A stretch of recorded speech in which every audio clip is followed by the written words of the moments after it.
हम्म, देखो, कह रहा है कि चार्जिंग के दौरान, क्वेश्चन नंबर 13 है, परिसंख्या आपका 93 है, कि चार्जिंग के दौरान प्रयुक्त पदार्थों का विशेष उल्लेख करते हुए लेड संचायक सेल की चार्जिंग का क्रियाविधि आपको बताना है।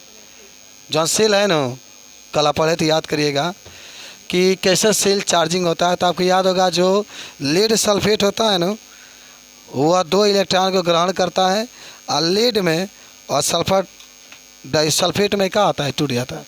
तो रिएक्शन लिख देते हैं, लिखो। देखो, प्रश्न यही कह रहा है ना कि लेड, पहले क्वेश्चन सुनो, लेड संचायक सेल के चार्जिंग का उल्लेख कीजिए।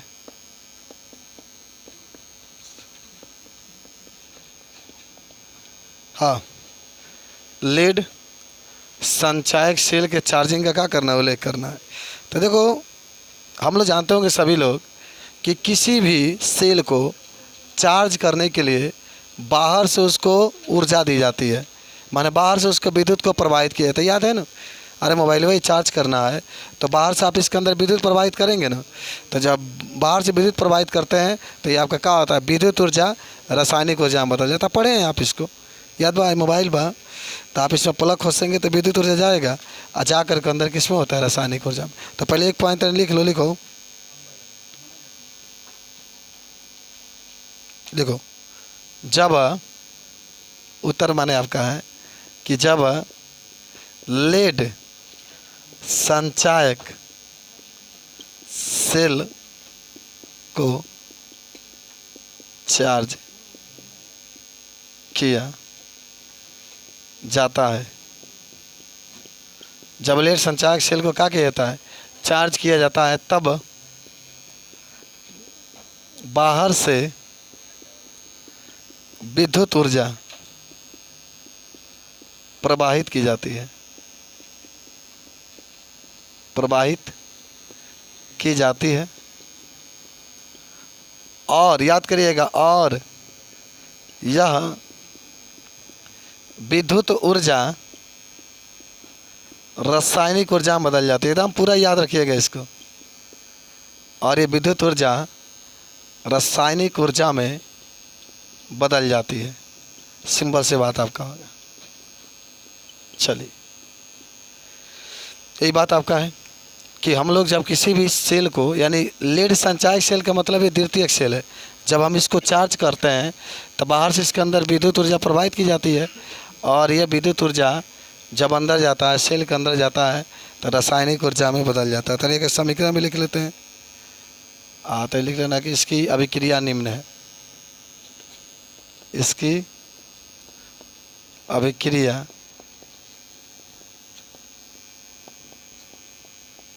निम्न है।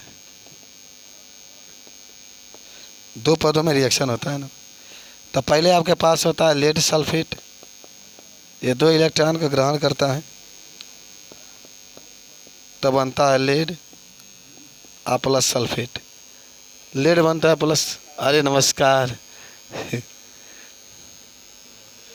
Lead plus sulphate. और फिर आप क्या लेंगे, लेड सल्फेट लेंगे प्लस जल लेंगे। 2 पदों में रिएक्शन होता है। देखो, ये किस पर होता है, एनोड पर होता है, मैंने बताया था आपको। आई कैथोड पर होता है। 2 जल को ग्रहण करेगा तो बनाएगा lead oxide PbO2 plus sulphate plus hydronium, और प्लस 2 इलेक्ट्रॉन आपका क्या आ जाएगा, 8 हो जाएगा। अब आपको याद है ना, दोनों को जोड़ देते हैं। इसको समीकरण नंबर 1 मानेंगे, समीकरण नंबर 2 मानेंगे, जोड़िए। तो जोड़ते हैं तो क्या होता है मालूम है आपको, हाई 2 इलेक्ट्रॉन से 2 इलेक्ट्रॉन कैंसिल हो जाएगा। हाई 2 मानो Pb और Pb तो जोड़ोगे तो 2Pb SO4 हो जाएगा प्लस, और तो कट गया 2H2 हो जाएगा। और रिएक्शन का एक लिखो, सुनो, हाई लेड है तो लेड लिख लो, हाई लेड ऑक्साइड है तो लेड ऑक्साइड लिख दो, प्लस हाई और हाई 2 होता है, और 2 आपका 4 हाइड्रोजन होता, तो दो गई जैसे जोड़ोगे ना तो सल्फेट प्लस हाइड्रोजन सल्फ्यूरिक अम्ल बना लेगा, ये बना लेगा ना जी भाई, सल्फ्यूरिक अम्ल बना लेगा। यहाँ पर 2H2SO4 आप लिख सकते हैं, 2 सल्फ्यूरिक अम्ल बना देगा। ये माने आपका, इसको हम लोग कौन अभिक्रिया कहते हैं? समग्र अभिक्रिया कहते हैं, समग्र अभिक्रिया। मान लो रिएक्शन नहीं याद है, तभी ऊपर वाला आप लिख देंगे, तभी आपका हो जाएगा, ठीक है ना। कि जब लेड संचायक सेल को चार्ज किया जाता है तब बाहर से विद्युत ऊर्जा प्रवाहित की जाती है, और जब इसके अंदर ये विद्युत ऊर्जा जाती है तो रासायनिक ऊर्जा में बदल जाती है और ये बैटरी का आता है चार्ज हो जाता है, ठीक है।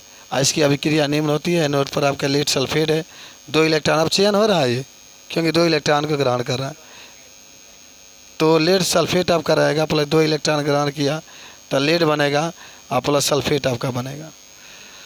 और फिर लेड सल्फेट है, फिर आपका जल लेगा तो lead oxide, sulphate ion, hydrogen ion और 2 इलेक्ट्रॉन बनेगा। तो जब जोड़ेंगे ना तो 2 इलेक्ट्रॉन से, देखो हमेशा ना ये 2 इलेक्ट्रॉन से ये 2 इलेक्ट्रॉन आपका कैंसिल हो जाता है। तो ये आपका लेड सल्फेट है कि ये भी ये दो आपका लेड सल्फेट हो जाएगा और प्लस 2H2O, ठीक है ना। और ये आपका लेड ऑक्साइड, ये भी सल्फेट आयन, ये भी सल्फेट आयन, हाइड्रोजन आयन, तो 2H2O सब जोड़ दोगे तो 2H2SO4 बन जाएगा। हो गया। याद देखो हाई रिएक्शन है कि याद है इतना लिखा सकेला ना कि बाहर से हम लोग विद्युत ऊर्जा देते हैं, जब ये अंदर जाता है तो रासायनिक ऊर्जा में क्या होता है, बदल जाता है। चलिए आगे बढ़ते हैं,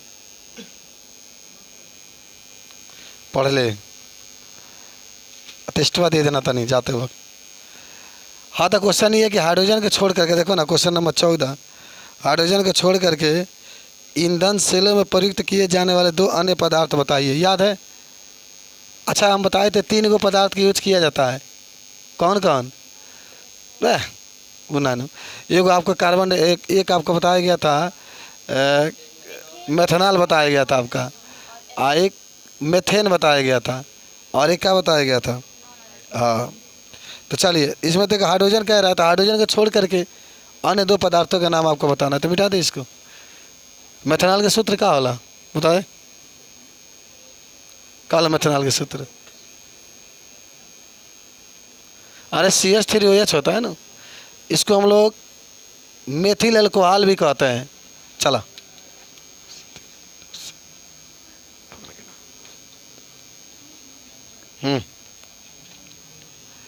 क्वेश्चन नंबर 14 क्या कहता कि हाइड्रोजन को छोड़कर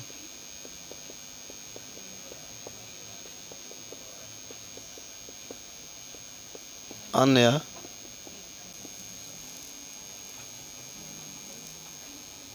ईंधन सेल का नाम बताइए। ईंधन सेल का नाम बताइए, किसको छोड़ करके? हाइड्रोजन को। हो गया, सिंपल बात है, 2 गो काची, एक होगा भाई, एक होगा मेथिल अल्कोहल, इसी को मेथनॉल कहते हैं, CH3OH, और एक आपका रहेगा मेथेन। मेथेन को मतलब मार्स गैस कहते हैं।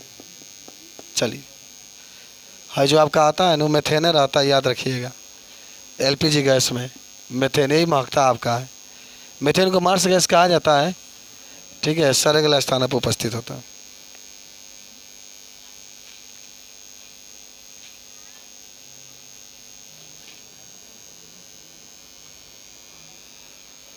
आइए क्वेश्चन नंबर 15 आपका है, करेक्ट समझाइए कि कैसे लोहे पर जंग लगने के कारण एक विद्युत रासायनिक सेल बनना माना जा सकता है। ये समझाना आपको है। कल पढ़े थे आप लोग परसों कि लोहे पर जंग कैसे लगता है, याद है ना भाई? लोहे पर जंग लगता है तो Fe जो होता है, Fe2+ में क्या होता है? टूट जाता है। सिंपल सी बात है, लिख लो, लिखा गया है ना। याद रखिएगा हाइड्रोजन को छोड़ करके 2 अन्य ईंधन सेल, ये भी आप ईंधन सेल के बारे में पढ़े हैं, पढ़ाया गया था आपको, याद है ना, जिसका प्रयोग माने हम लोग दहन करा करके अधिक मात्रा में उसमें ताप को क्या करते हैं, प्राप्त करते हैं। तो लिखिए तो नहीं।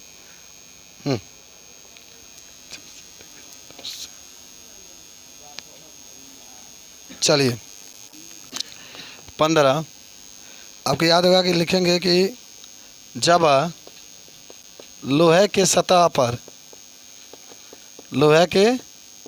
पर वायु और नमी आ जाती है। जब वायु की सतह पर वायु और नमी आ जाती है तो लोहा पर जंग लग जाता है,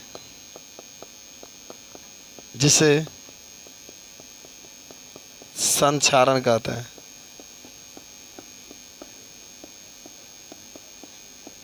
जिसे क्या कहते हैं? संक्षारण। याद भी होगा। अच्छा, लोहा कैसे जंग? Fe है ना, तो Fe किस में टूट जाता है? 2+ में। इस पर ऑक्सीकरण होता है। फिर मैंने आपको बताया था कि ये रहता नहीं है, फिर Fe 2+ किस में टूट जाता है? Fe 3+ में प्लस E पर माइनस। तो इस तरीके से इसका आप रिएक्शन भी लिख सकते हैं।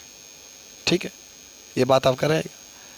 और आपको याद होगा कि लोहा पर जंग तभी लगेगा कि जब वायु और नमी दोनों उपस्थित रहें। केवल एक उपस्थित रहेगा, केवल नमी उपस्थित है तभी लोहा पर जंग नहीं लगेगा, और केवल अगर जल उपस्थित है तभी लोहा पर जंग नहीं लगेगा। दोनों उपस्थित होना चाहिए। ठीक है,